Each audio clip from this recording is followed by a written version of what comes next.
We do not give out a key without an ID.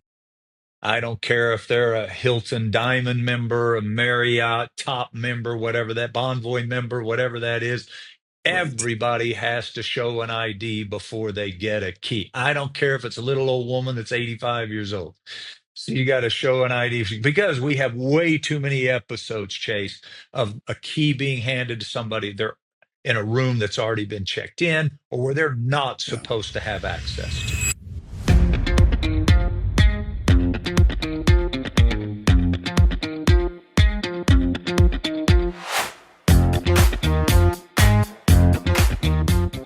Hello. Thanks for checking in, everyone. Drop your bags. I'm Chase Keller, and welcome to the Room Key, where everyone is normal until they check into a hotel. That beauty of a quote comes from today's guest. We have Stephen Barth. And if you've ever worked in the hospitality industry, you already know truer words have never been spoken. This episode may contain legal truths, emotional intelligence, and stories of hotel guests behaving badly. Listener discretion is advised for those who believe hospitality is just smiles and clean sheets. Today's guest, Stephen Barth. He's a hospitality lawyer, a professor at the Conrad Hilton College of Global Hospitality Leadership, founder of HospitalityLawyer.com and Hospitality Law Conference. He's helped thousands of owners, leaders navigate risk, manage their people, build better businesses through legal clarity and emotional intelligence. Stephen, did I forget anything in there? No, you covered it all. Thank you kindly for having me, Chase. Yeah, absolutely. Thanks for coming in. I'm excited for this. Now, Stephen, I love origin stories.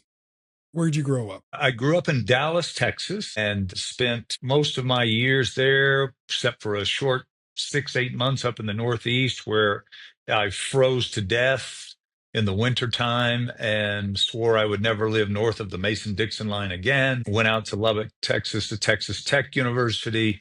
Go Tech, guns up, and Nice. studied out there for quite a bit, and then just got this incredible opportunity to join the terrific Hilton College at the University of Houston, and have been there 35 years now. Awesome. Who was Stephen prior to all of this, prior to the lawyer, prior to the college? What were some of the earliest jobs you had? Who was Stephen before all of this happened?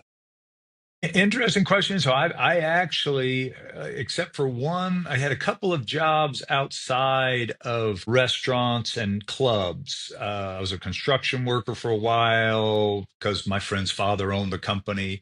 And I did some office supply delivery because my friend's father ran the company.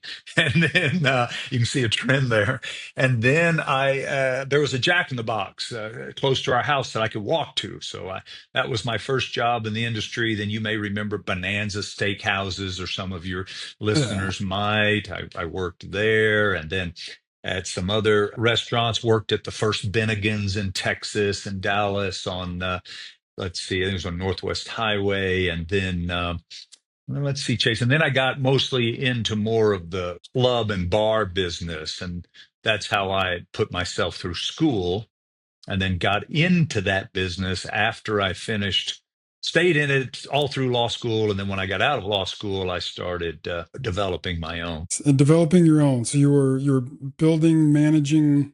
What were you doing there? Right.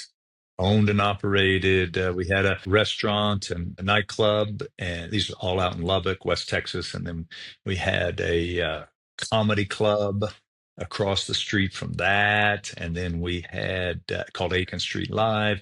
And then right across from campus, we had a piano sing along concept that was great fun. Nice. So that's kind of Nice. how I got into this concept of marrying law and hospitality. Well, you've got two polar opposites, I feel like, where now law can certainly be fun, but it's also very long, drawn out. Some would say maybe a little bit dry and boring. And then you've got all of this entertainment club, comedy clubs, piano club. Like you take both polar opposites and bring them all together. Yeah, and I wish I could tell you that I was smart enough to have done that on my own, but I was emceeing at the comedy club one night, Chase, and literally, and the chair of the hotel and restaurant school at Texas Tech approached me and said, "Hey, man, I hear you're a lawyer." And I go, "Yes, sir." And he said, "Well, you need to come teach." I said, "Teach what?" He said, "You need to teach my hospitality law class for my students." And I had never heard of such a thing. Law schools don't have hospitality law as a subject. And so, to his credit, I guess, I said no. And then he came back the next year and made it worth my while. And then ultimately, he ended up becoming the associate dean at the Hilton College. And I was very fortunate that he invited me to come down there and apply to be a professor, and I did, and it's been a lovely career and relationship. Let's see, I think we're right at 17,000 students later that I've had in my Wow, classes. Yeah. And it's an that's extraordinary incredible. set of teaching assistants that I'm very proud of because they've gone on to do some remarkable things in their own right. So I'm very proud of all of them. Yeah, it's been nice, but that's Nice. how it happened. Yeah.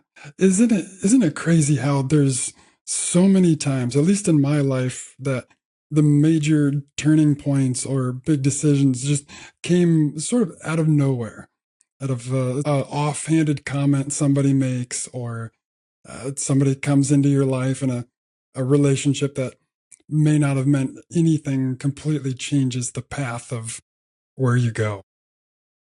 And being open Totally to agree. those is Yeah. important. Being open to those Um, opportunities, I agree. Listening. Yeah, you're so right. Yeah. yes, yes. Not, having your head down and focusing is so important on a lot of things, but also just uh, this is advice that I'm saying, but I need to take it myself is slow down a little bit and just look around, be observant of what's going on and what you can learn is crazy important. I agree. So you kind of mentioned that there was no or there is no potentially law degree that has a focus on hospitality law because I mean, as you've talked about, there are so many different pieces to what goes into hospitality law, and of course you're looking at hotels, looking at restaurants, looking at the travel industry. How do you determine what it is, at least on the practice side or on the conference side or on what you do as a professor? How do you decide what you're going to focus on, what you're going to teach, how you're going to organize everything together? Yeah, it's a great question, and I do want to mention that there is a hospitality and tourism law program now at Washington School of Law at American University. It's chaired by my good friend Stephen Shapiro. So if your viewers are looking Nice. for he just finished. He hosts a 2-week program every summer that's pretty intense, and it's focused on the real estate side. Uh, so your viewers might have an interest in that, Chase. But as you mentioned, hospitality law is, at a 10,000-foot level. You've got hotels, you have restaurants, you have meetings, you have events, you have cruise ships. The travel piece is a little outside the scope of hospitality because it's a little broader, but certainly hotels are part of the travel equation. But I typically don't spend too much time on airlines. And I have another vertical in my work area. It's called travel risk mitigation, where we do devote more time to the travel side of things. But the hospitality law side, you're so right. It's got franchising, management agreements, labor and employment. It's got lost property. It's got found property. It's got, all your insurance and risk issues, safety, security, is every part of the law you could imagine, bankruptcy at times, right? Negotiation, arbitration, mediation, litigation, liability, lawsuits, torts. And so when I sat down to write my textbook, 30 years or so ago. That's what, we didn't have AI to tell me how to organize it. So we did. We created an outline that kind of covered all of those things, and it's got 15 chapters in it, and it walks you through how to get started, how to create an entity, how to franchise agreements, meeting contracts, management agreements, and then labor and employment, and the liability side of it, how to prevent that. I'm a big prevention of liability, and of course the food and beverage side. I failed to mention that. That's a big component, not for all Yeah. hotels, but for some. And today, Chase, as you know, being in this business, it has evolved quite dramatically because today you've Right. got many, many long-term stay properties. So what does that Yes. mean from a legal perspective? Are they transient guests or are they tenants? And what does that mean in the law? Right. And then you've got, of course, litigation around human trafficking. You've got in-room safes today, and how does that impact the limited liability statutes that are different in all 50 states? So, there's so many things going on so quickly. It's just Yeah. hard to keep up with. Yeah. What are some of the lessons that maybe a smaller hotel can learn off of some of these big hotels that have battle tested so many issues? Sure. Happy to comment on that. Before we go there, though, I want to, as we were talking about a minute ago about evolving, but to your question, those big brands today, they operate very few hotels, relatively speaking, because they've all Sure. morphed into the franchise model. Right. That's Yeah. when I talk to hotel people today, very few of them, if they really understand their business, will say, well, we're in the hotel business. No, no, no. They're in the technology business and franchise business. They just happen to be selling Yeah. hotels and hotel rooms. Yes. So for your viewers, those that are in the business that have owned a hotel, maybe two, it's a totally different model than it was 35 years ago, even. Right. And even for them, it's more of a real estate play than a hotel play, often, not always, but Yeah. often. Yeah. But more directly to your question, if somebody asks me to say what are the key lessons learned for innkeepers probably over the last 20 years, I would say slips, trips, and falls are still the number one way that our guests are injured. Most of those happen in the bathroom, guest room baths, because, Chase, as you know, for the longest time, every hotel room had a bathtub, even though we even did a study on this at the Yes. college, even though fewer than 5% of our guests actually laid down and took a bath.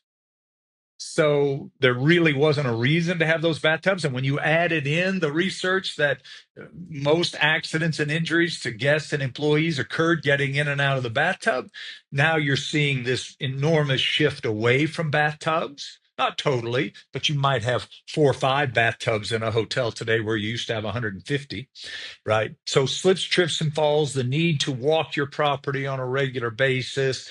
I suggest going into our guest rooms every single day is a lesson learned. The Mm. more often we go into our guest rooms, we've learned the fewer bad acts go on in our guest rooms, whether it's trafficking, prostitution, meth creation, etc. Right?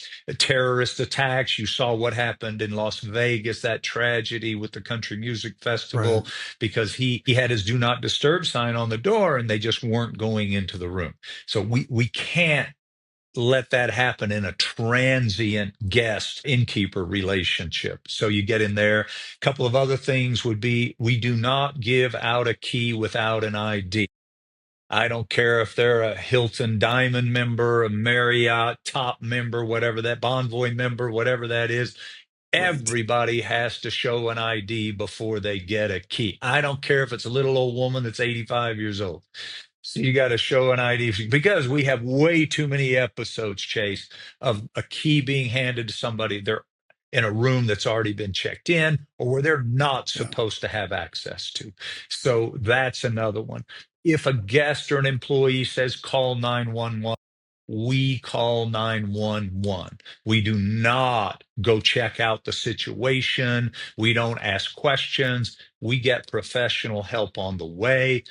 Once that's in play, then we can go check it out, and administer the aid we've been trained to do.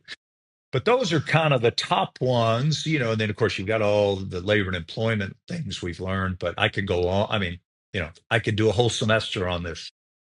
Right, right. And you often do, right? Yeah, I do. Yeah. When it comes to managing a property, whether it's maybe like a 200 room independent or a 300 room resort, like what are some of the major differences if you were talking to two different hotel owners next to each other? I think the fundamental aspects of operating the hotels are going to be very similar, Chase. You've got everybody has the fundamental duty to operate your hotel with this concept known as reasonable care. And so the good news is we're not the insurers of our guest safety, but just like Hmm. every business in the United States, we have a responsibility to operate with reasonable care. So how do we do that? Well, we comply with the law. We comply with our own policies and procedures. We hire good people by checking their application for veracity, drug testing, background checks, and then you train those people. And look, I know all the innkeepers out there are training their folks on how to check in a guest, check out a guest, and maintain the guest room, clean the room. What I'm talking about is train your people on the fundamental aspects of safety and security, fire safety, and many of the things we just talked about. So my expectation is that warn of unsafe conditions, et cetera. You got to get at any property, you have to get your all of your team involved in creating a culture of safety and security. And so that wouldn't change even as you scale up. Now, what might change is you'll have a more robust closed circuit TV system, right? That Sure.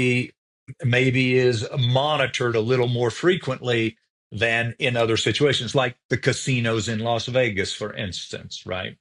Where we've all learned security from those folks. But typically in your hotels, 150, 200, even 300, you're probably not monitoring those TV systems. It's only there as a deterrent and to learn from what occurred. Uh, but you may have, this is where AI could come in to help. You may have a, security robot with three or four cameras on it that is going through your parking lot, right? Hmm. Um, Yeah. you may have undercover security at the larger hotels and resorts. And again, it's probably going to depend on the socioeconomic level of the hotel. The higher, 4-star, five Yeah. star, you would expect security, uniformed and not, or plain clothes. And then, but at all hotels, you would expect relationships with police. You would expect them to be using closed circuit TV systems. You would expect them to be using electronic key systems, but you would also expect all of them to have significant master key controls because when it cuts down to it, your electronic key system is only as good as your master key system, right? Okay. No master key Yep. ever leaves the property, has to be checked in and checked out every day, restricted access to those master keys. So these are the types of things we talk about on our website, on our blog. Your viewers can go and watch these episodes that we create, master keys, first 15 minutes after an accident. What's the difference between a transient guest and a tenant? All of that. Fentanyl in hotel rooms, a big issue today. Overdosing, it's a big issue. So, and so it's difficult to say where it stops and starts, but as you morph into the higher level of luxury, I think the expectation of the guest fairly is a more robust security response. If you're into resorts, perhaps a doctor on staff or nearby, right? But going back, everybody can have a relationship with the police. They can use their, Yeah. speaking of AI, they can use their license plate reading system that ties into the police department. I suggest having a reserved parking place for the police, no matter how big your property is. Invite the police over to do a walkthrough of your property so they can point out things for you, you know, areas, and they can talk to you about the trends that are going on in the city. But though, man, when you have those relationships, they help you in so many ways. Donuts will only take you so far, my friend. Absolutely. And if, again, the power of the collective, if you have every hotel that has a good relationship with the police, then the police have a much better idea of what's going on and able to help everybody out. So just, yeah, having those relationships are huge. And Chase, yeah, especially today, we're having law enforcement go into hotels. Often it's ICE, you know, with search warrants or not. But you know, if you have a prior relationship with law enforcement in your community, I think you're going to be able to manage that much differently than if you don't. Yeah, absolutely. What would you say to an owner that is skeptical about needing a lawyer, an attorney until something goes wrong? Oh, that is such a good question. You ask good questions. So I was just at a conference and I was just making this point to a group of innkeepers. Look, back in the day, you could have, because you know, Chase, a lot, being in Iowa, a lot of hotels are in small rural communities. And so typically they'll rely on a lawyer for real estate, franchising, management agreements, labor and employment, immigration. You just cannot do that today. You have Right. to have lawyers are specialized, just like all the vertical integration in hotels, right? All the sub brands from the big brands to capture different markets. Law firms have done, or lawyers and law firms have done the same thing, Chase. And especially today, you need to have a relationship. Just for example, an immigration lawyer, so that if ICE walks in, Immigration and Customs Enforcement walks in with a warrant, your staff knows what to do, and they've got a phone number. If they can't reach you, they've got a phone number right there to get their immigration lawyer on the phone. And it just has to be a franchise attorney, not such a sense of urgency, right?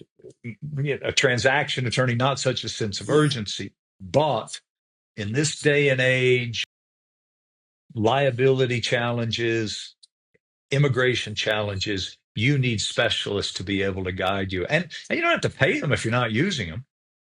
You know, just need to take them to lunch or breakfast, get to know them, and then say, hey, if something comes up, can I call you? And they'll go, yeah, this is how much I charge. And you go, great, I'm ready because it'll be Right. worth every penny. Yeah.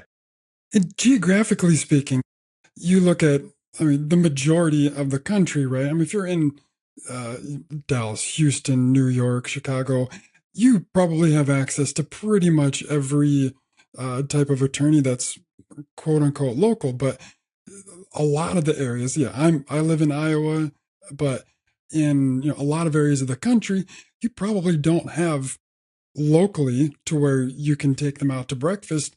Again, all of the different types of attorneys or, good attorneys that have a good breadth of knowledge about, multiple subjects. How important is it to have all attorneys in your, local geographical area or have them have good relationships with specialists that are, work on, a national or regional level?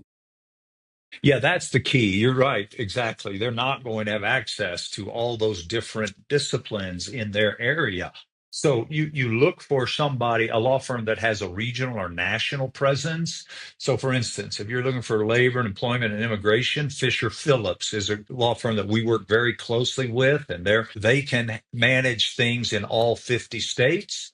And what typically happens, to your point, Chase, is if the lawyers in California that you contact and your situation is very local, they will find a local attorney or as close as they can to help guide them around the culture, the judges, and the local law.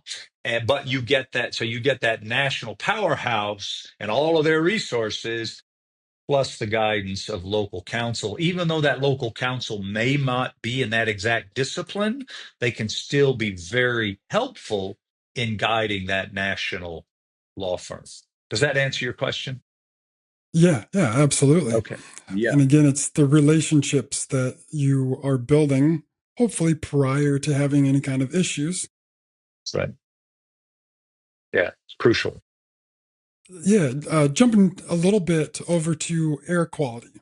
I know you've written a lot about air quality, specifically, smoking, whether it's, cigarette vaping, all that fun stuff, and how even non-smoking hotels can have a big air quality issue. Can you speak on a little bit of some of the issues that hotels specifically are having with air quality? You've done your homework, my friend. I try. uh, yeah, you've done well. Yes, Chase, we made a mistake. I say we, it wasn't me, but it was a whole bunch of us that pushed hotels to go smoke free. And the Westin Hotel was one of the first, was probably the first chain to do it. And some of your viewers probably remember how awful it was to be on an airplane that allowed people to smoke. And so we know it's just not the right thing to do. I don't know who ever thought having a lighter or a lit cigarette at 30,000 feet with a tube full of oxygen was ever a good idea. Nevertheless, it lasted a long time. But with hotels, yes, making them smoke free, tobacco free, and now, of course, vapor free, marijuana smoke free. I still believe that's the right thing to do. The Hmm. challenge we have, Chase, to your point, is that hotels continue to hire people that smoke.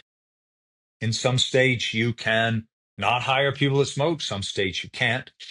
And so, but when you hire people that smoke, because of the secondhand smoke, in other words, somebody breathing in the smoke is in the off the lit cigarette, that's the first hand. The second hand is the smoke that's on their exhale, that's on their hair and their clothes, their skin.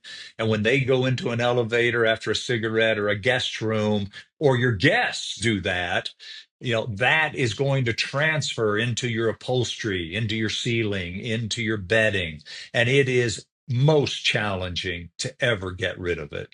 It gets into your walls, seeps through the floors. It's challenging. And so, where we used to restrict guests that smoke to certain guest rooms or a floor, now people that smoke stay throughout the hotel and they contaminate the air quality with the secondhand smoke or vape in all of those guest rooms at a hotel. Do you see? And that's Yes. we did not think that through when Right. we started pushing to go tobacco free. And that's unfortunate. And then today with vaping, of course, most people I know that vape, they don't think that there's chemicals in vape. They are Right. very inaccurate. The chemicals in vape are just as poisonous as they are in cigarettes. And of course, the challenge is that is much more difficult to detect in a hotel room. So it's Right. really puts a burden on your innkeepers to manage those processes. So you get a lot of guests that maybe go into a guest room, they start sneezing, or their chest gets tight, their nose begins to burn. Even though the room's been cleaned, it's very difficult to get rid of all of those chemicals. And hoteliers have some challenges, not just with that, not on air quality, but I mentioned fentanyl earlier. You know, if somebody's using fentanyl in a hotel room, it's nearly impossible to totally clean that from all the surfaces and crevices where it could be. So if you've got toddlers, crawling on the floor, on countertops, oh goodness, we've had some horror stories. Tragic. Yeah, fortunate. So yeah, air quality, I'm a big believer. But look, there are things innkeepers are doing, right? They're using like there's a brand out there called Pure that uses tea tree oil to filter the air in hotels. The other mistake we made is everybody panicked when people were falling out of off of hotel balconies and opening the windows and falling out. And so, okay, we sealed all the windows, but that means we don't ever get any fresh air into the rooms now. And it makes it that much more difficult to get clean air into the guest room. So I'm a much bigger fan of windows that at least open partially, right? So that the guests can get some fresh air into the room. And I like air filters in rooms. I think there's things we can still do more ubiquitously to bring better air quality to hotel rooms. I think it's going to be a big issue going forward. Yes, I agree. Now, obviously, you have the issue of just hoteliers wanting to take care of their guests, which is Yes. obviously a good thing, and hopefully they're all that oriented. But what are some of the potential legal risks as far as the hotel air quality and what they're doing, and how do they mitigate some risk on that side in order to, yeah, to take care of things? It's a fair question. I think first we have to look at the chemicals we're using in our cleaning products. I think that's probably the first thing we need to do. Second thing we need to do is think about how we're cleaning our rooms, how we are filtering the air.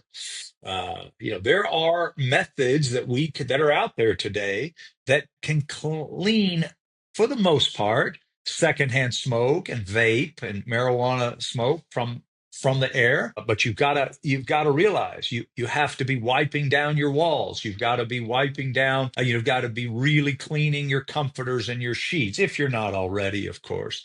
Any carpets, things like that. So and then you use substances that absorb like the smoke, like tea tree oil, like I mentioned. It's a natural product, that kind of a natural cleansing product. And some of these groups use it when in your air conditioning system, and they return air, and so it filters the air. So those are the things you can do. I think probably, Chase, I haven't seen litigation against a brand for air quality. But I can imagine a scenario where maybe a child walks into a hotel room and maybe their nose begins to bleed because of the chemical residue from cleaning products, or prior guest was smoking and the room wasn't cleaned properly.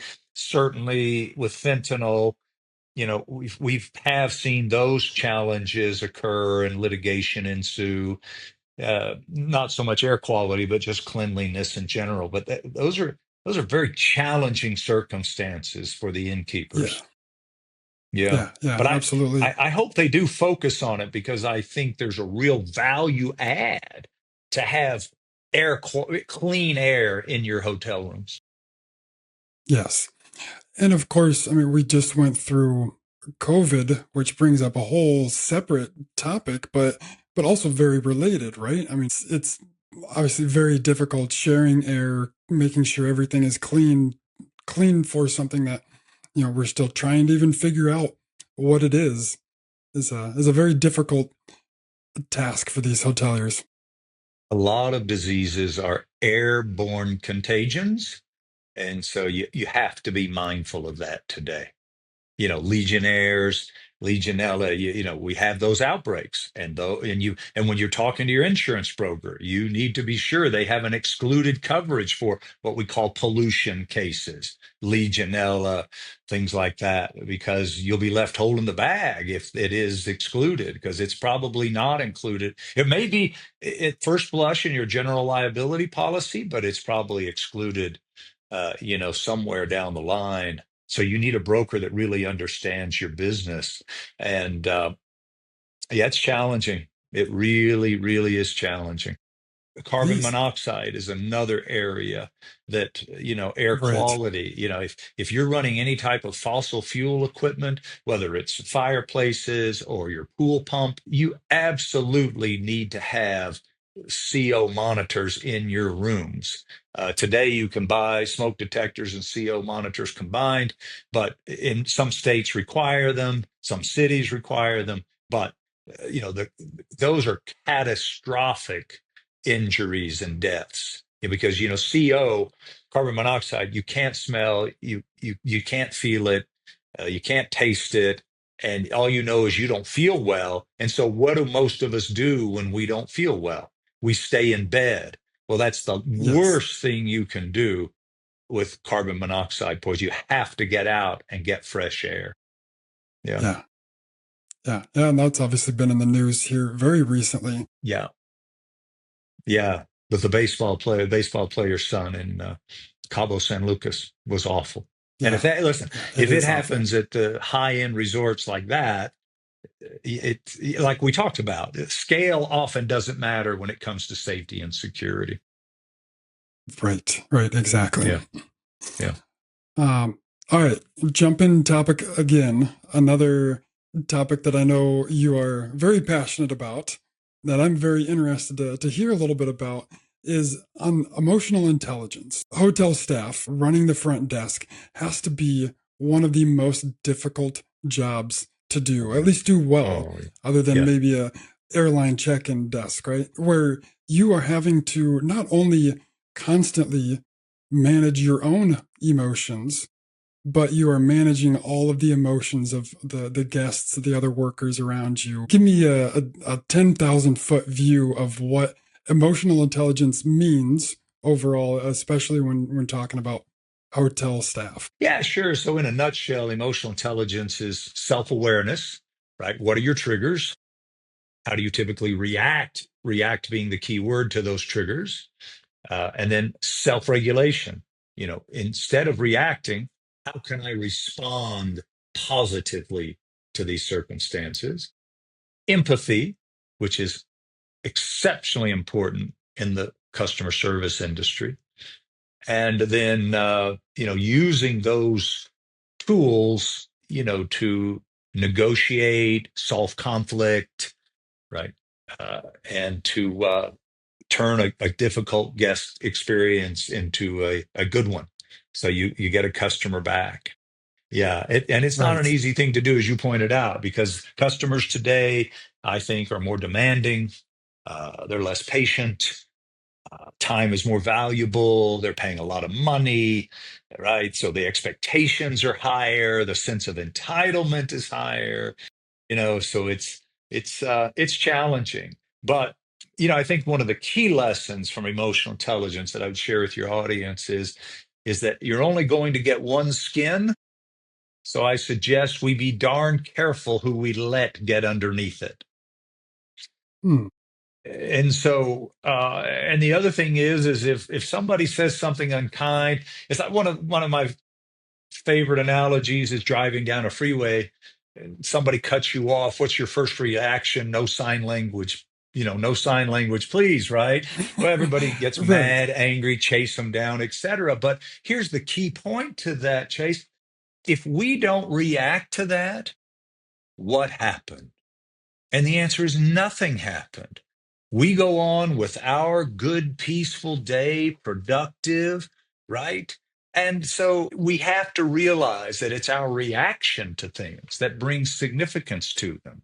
If we don't react to somebody yelling at us, or if we don't react to somebody saying unkind things about us, man, we go on with our day. Now, I'm not suggesting that front desk people sit there and tolerate bullies or unkind people, but there are better ways than others to manage that. Hey, I'd love to listen to you, but when you're yelling at me, I can't hear you.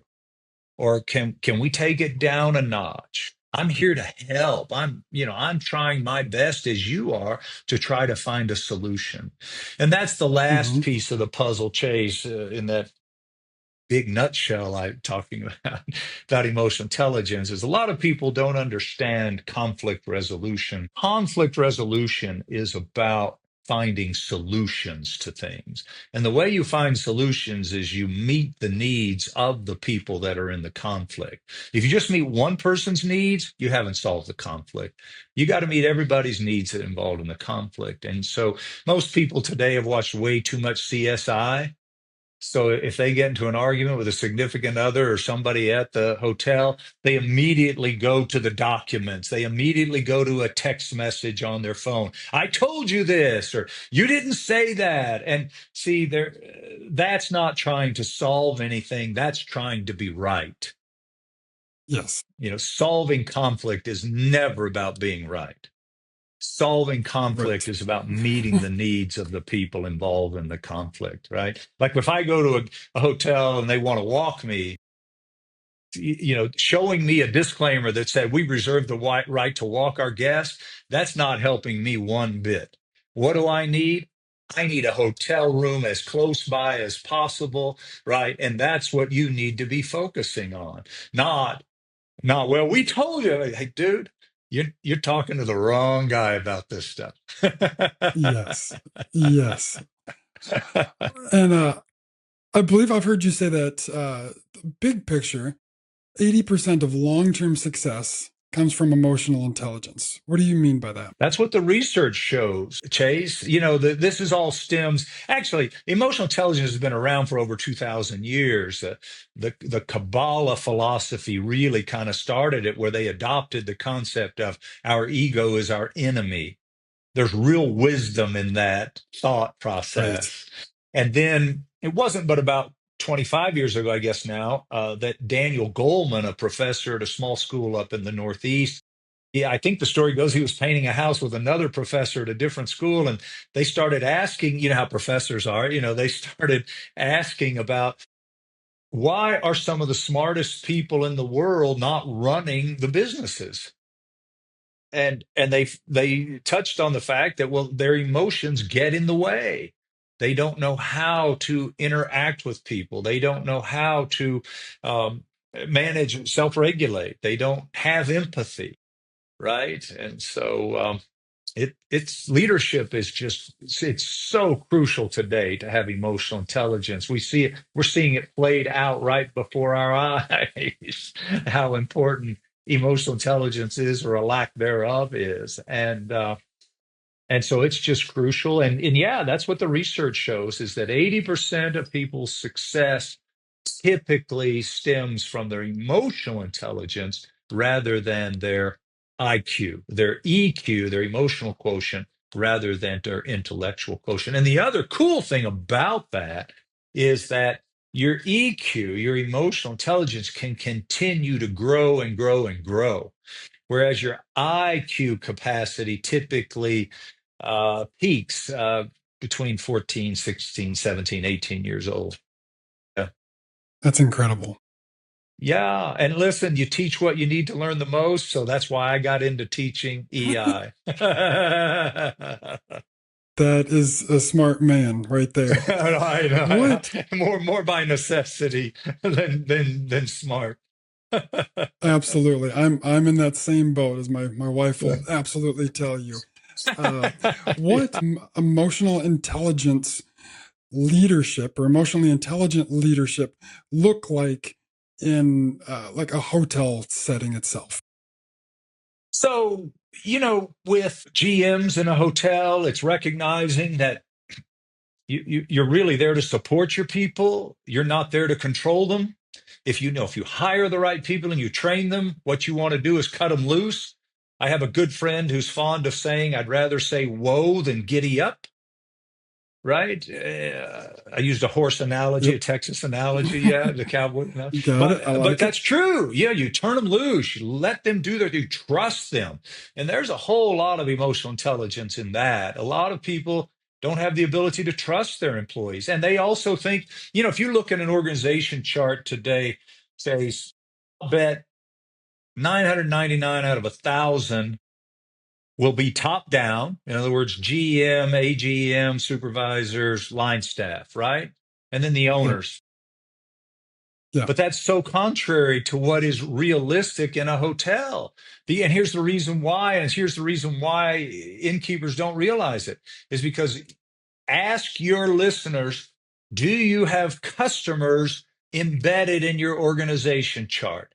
And I'll bet you that they don't. Hmm. But if you put Right. your customers in your organization chart, you would never put your customers at the bottom, but that's who enter the employees on the bottom. They interact with those customers every day. It's not the owners and the GM, it's your line level employees. So that will teach you, hopefully, that you've worked your entire life to get to the bottom, right?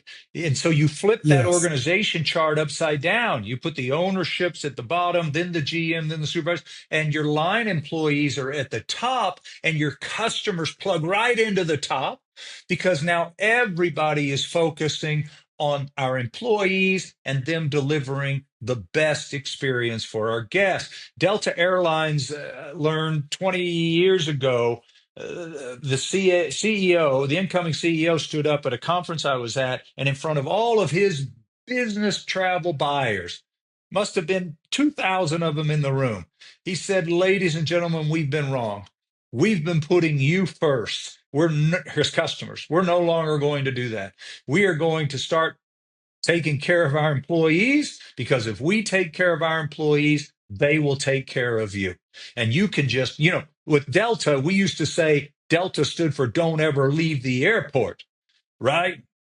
Because Yes. it was just really horrendous customer care and timeliness and things like that. But you look at them today, number one, number one, number one in business customer service, and they made that simple switch. That is emotional intelligence. And if you take it one step further, your audience builds hotels. Well, you would never put the foundation of a hotel on the top floor. Never, ever. It's the Right. stability, it's the Yeah. strength. You put it on the bottom, and that's where effective leaders work from. That, Right. my friend, Absolutely. is emotional intelligence. I love that. That's gold. Say a hotel investor, hotel owner is looking to improve their EQ. Where would you suggest them go? Well, where do they start? Um, well, let's see. I would start with Daniel Goleman's book called Emotional Intelligence. I would listen to it rather than read it. I would do it on an audiobook. I think I think that's where I would start. I have a brief ebook on emotional intelligence, uh, maybe $1, $1.50. You can just Google it and you'll find it. But I think that would also be a good place to start. And then on my website, we've got a lot of stephenbarth.com. We've got a lot of emotional energy and emotional intelligence tips, maybe about 50 or 60, that kind of, just daily to remind people of different things. And so, yeah, I think if you do those things, and today, though, Chase, emotional intelligence is everywhere. YouTube is going to have 1,000 videos on it. But I think if you take it in small pieces, all of emotional intelligence is all about rescripting what's going on in your subconscious. But it takes Hmm. practice. It's a daily mindfulness thing. But I hope they Awesome. do it. Yeah. I agree. I agree. Um, so going back to obviously you're a professor at the Hilton College. I'm kind of curious because this is before my time, but I feel like the industry has changed a lot in the last few decades as far as even colleges having any sort of hospitality degree certification, and how is that changing the industry itself? It, it's a very fair question. You're exactly right. 40, 50 years ago, our college was just getting started, school at Cornell, Purdue, the big ones, the international hotel schools in Switzerland, Spain, they were around. But it has evolved over time, and it's going to continue to do so with the advent of AI. That's going to change the entire educational landscape, in my opinion. AI is not going to take people's jobs. People that know how to use AI are going to take people's jobs. And so I'm all Yes. about our students learning everything they can about AI and how to use it. I use it every day. People on my teams, I try to get them to use it every day. So this evolution so for instance, revenue management has been a big course in all of these 150 hotel schools around the USA, and then again internationally, and that's probably going to go away in the next couple of years because AI is going to do that for you. All of your distribution matrices, Marriott is implementing software that actually assigns rooms to their guests on any given night for all their million guests that are staying there. So the front desk people at the individual hotels no longer have to do that. So there'd be in my opinion, I think it bodes well for students getting out of college because with AI, they can ramp up to be a general manager relatively quickly. You no longer need to learn from your mistakes. If AI can teach you all of that, and with a click of a Yes. button, you can say, well, I've got this Right. situation, how best to handle it. Boom, and you've got it, right? Whereas today you've got people that have been in the business 30 and 40 years, and they're like, well, I've been through all these things, so my experience is what's really my value add. Well, I'm older too, so I hate to say this, but I don't think that's necessarily the case anymore. Is there some value in somebody having gone through a lot of experience? And of course, their relationships are valuable for sure, that the Yes. younger people won't have and will have to generate. But man, from a situational awareness and the ability to navigate and lead people, I think AI is going to shift that landscape quickly. Yeah. Does that Yeah. answer your question? Yeah. Absolutely. Yeah. And how being able to marry both of those together, having the natural experience and battle tested employee, marrying that with good AI, good technology, the younger crowd, I think is going to be extremely important long term. I agree. Yeah. All right. Before we take off too much, because I could jump into the AI side for an hour at least. But Next time. um, before we check out of the episode itself, I want to take care of a couple things. But we've got one more thing I want to hit real quick. It's time for what we call the wake up call. It's a few quick hit questions to end with a bang here. What's one hotel experience that you'll never forget and why? Ooh, one hotel. Let me think. I'm not sure. One's not coming to mind, so maybe I don't have one. A hotel experience. You mean Oh, just I stumped generally you. speaking, as a guest, you mean? As a guest? Yeah, yeah. Yeah. Oh, as a guest. I've been so fortunate to have so many lovely experiences when people invite me out to speak.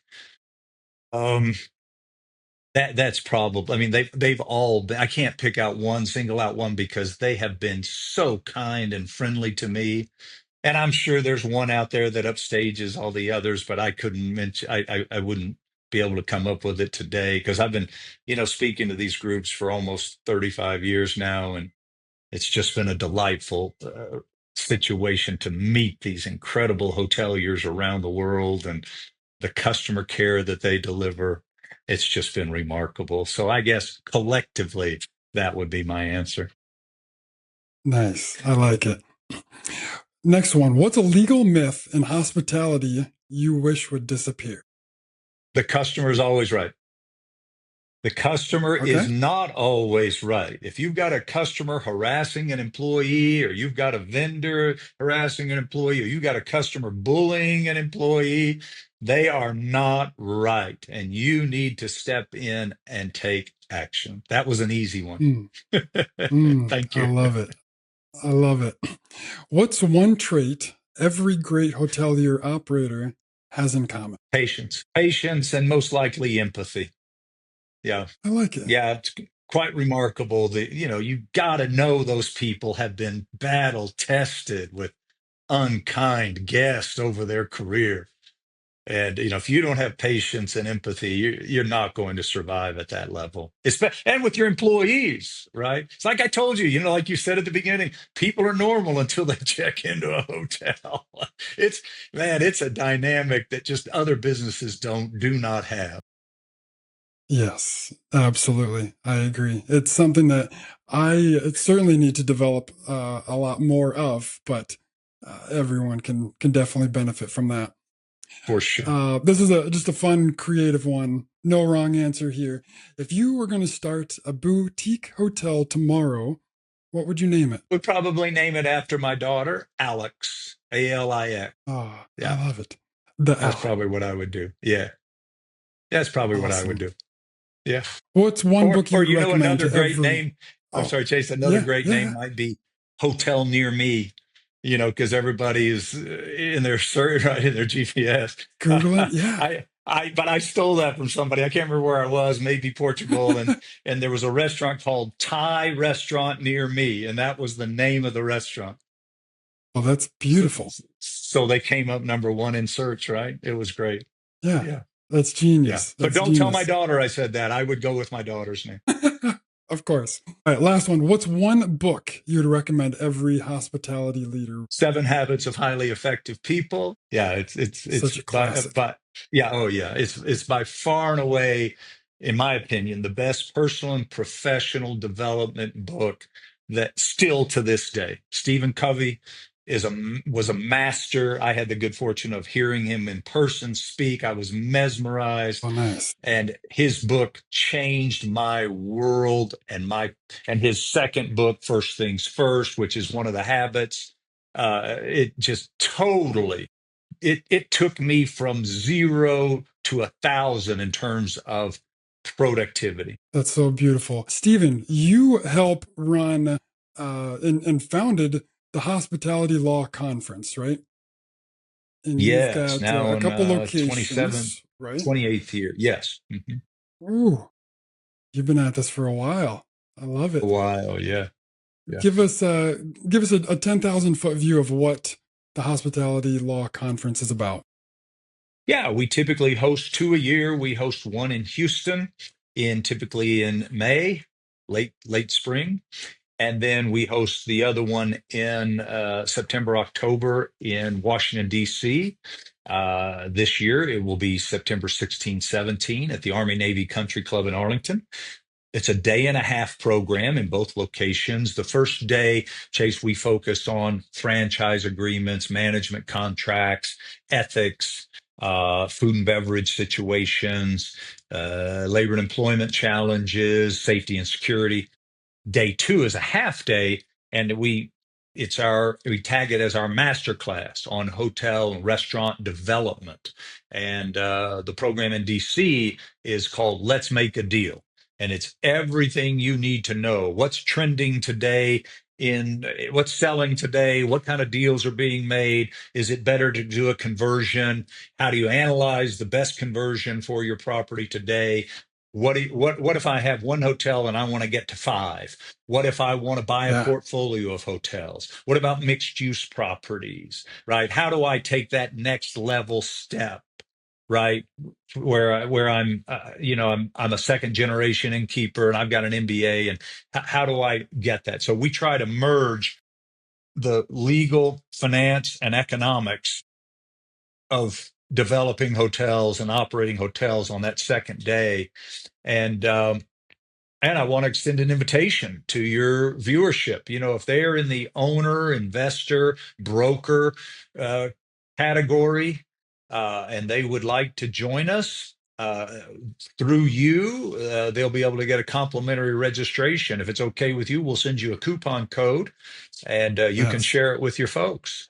It's limited capacity, so the sooner they register, the better. The only thing we ask, since it's complimentary, is that before they register, they really think about committing to coming, because they'll be, by registering and not showing, how it works, they'll be turning another person away Yes. that could use the Yeah. information. So that's all we ask. But it's catered very nice. And the Army Navy Country Club in Arlington, Virginia is spectacular. It's got a lovely view of the Washington Yes. Monument. It's just a great place to go. And it's a smaller conference. We typically only have about 100, 125 people, but that's our goal, is to create a community of the lawyers, the financial people, and everybody in that space, the Yeah. Yep. owners, Absolutely. And yeah, I will be investors, the there. lenders, Obviously. etc. Yeah. Yeah. I'll Yeah, be I'd love there. to have Stephen you. will obviously be there. And yeah, I'd love to have any of our listeners, our guests come out and to meet us and learn together, because this is absolutely right up the alley of most of our listeners. That'd be great, Well, Chase. I look forward to seeing yeah. you there and meeting them as well. Thank you. Yeah, yeah. Stephen, this has been fantastic. Thank you so much for sharing your journey, your experience, all of the everything that you've built up over the decades. Yeah, but thank you Awesome. very much for having me. I love your concept and what you're doing, and look forward to coming back sometime. Yep, absolutely. For our audience, any best way that they can find you, get a hold of you? Yeah, if you'll just Google Stephen Barth, Stephen with a PH, or you can go to hospitalitylawyer.com, or you can go to stephenbarth.com, or you can go to the Hilton College, University of Houston website. I promise you, they cannot miss me. I love it. I love it. You're out there. You've been out there for so long. I'm out there. Well, well, thanks again, Stephen, for hanging out with us. I'm Chase Keller. This is the Room Key, and we'll see you next time. Hey, everyone. Before we wrap up this episode, I want to share something special from today's guest, Stephen Barth. He's generously offering a complimentary ticket to his hospitality law conference happening September 16th and 17th at the beautiful Army-Navy Country Club in Arlington, Virginia. This event is packed with insights on legal and safety and security trends in the industry. Definitely worth your time. If you're a hotel owner, operator, developer, you're going to want to attend. Just reach out to me directly.